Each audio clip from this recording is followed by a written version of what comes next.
Doubts ఏం పెట్టుకోకండి. మీకు ఎప్పుడు రావాలనిపిస్తే అప్పుడు వచ్చేయండి. ఖర్చు లేకుండా కాఫీ తాగుతాం, బిల్లు కట్టకుండా ఫోన్ చేద్దాం. సరేనా? అలాగే. బయలుదేరమ్మా, మీకు ఆలస్యం ఉంది. నమస్తే సార్. డబ్బులు ఇవ్వకుండా తప్పించేసుకున్నాం. గడిపా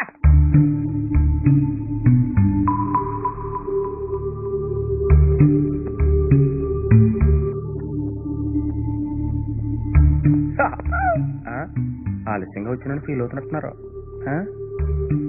ఇది మరీ ఎడుమొక్క పెట్టాడు. నిశ్చితార్థం నేను రాకపోతే నువ్వు ఇలాగ ఎడుతావు. నా సీనియర్తో ముందే చెప్పాను సినా. అర్థం ఏం చేయడం తెలుసా? విశాఖ టికెట్ తీసి గోదావరి ఎక్కించాడు నన్ను. గుడి దాకా బాగానే వచ్చాను. అక్కడ టీసీ గడు పీగట్టు బయటికి ఎంటాడు. ఉడే మా బేబీ నిశ్చితార్థం రా అని చెప్తున్నా ఎన్నేసి అన్నాడు.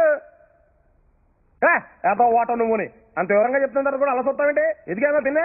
అప్పటికే టైంకి వచ్చేద్దాం ఇసుకలారి ఎక్కానే. ఆ హైవే మీద టాటరాన్ని గుద్దాడు. పెద్ద పెంట అయిపోయింది అక్కడ. ఇందులో ఉందా చెప్పిన్నే. తప్పేం లేదు కానీ నువ్వు లోపలికి వెళ్ళరా. అరే నువ్వు కూడా ఆయన అర్థం బద్దలు అక్కడ మారుతావండి. ఎదిగామో బేబే ఆఖరికి హైటెక్ బస్ క్యాచ్ చేసి వచ్చానే. ఆడు స్లోగా తోలితే నేను ఫాస్ట్గా వచ్చేస్తానే.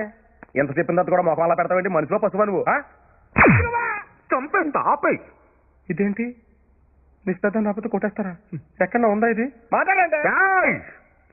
నిశ్చితార్థం ఆగిపోయింది చాలా. ఇటు పైకి ఎదవలాగా అంటారు కానీ సెంటిమెంట్స్ ఎక్కువ. ఎంత పని చేసి వచ్చినానా?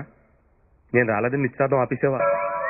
ఎంత అభిమానం ఉంటే మాత్రం ఒక్క వాటర్ రాలేదని పోలింగ్ పోస్ట్ పోన్ చేసుకుంటావా? మూర్ఖత్వం కాకపోతే ఈ మధ్య నువ్వు చాలా దైత్యంగా బిహేవ్ చేస్తున్నావు. టాకో లోపలికి వెళ్ళరా. వాడేం చేశాడు? ముందు జరగాల్సిన దాని గురించి ఆలోచించండి. ఇక జరగాల్సిందేం లేదు. ఇన్ని సంవత్సరాలు సంపాదించుకున్న పేరు పొరువు అన్ని గంగలో కలిసిపోయాయి. డాడీ, ఇది మీకు జరిగిన అవమానం కాదు, నాకు జరిగిన అవమానం. నీకు అవమానం మాత్రమే జరిగింది తల్లి. నాకు ఖర్చు అయిందిగా.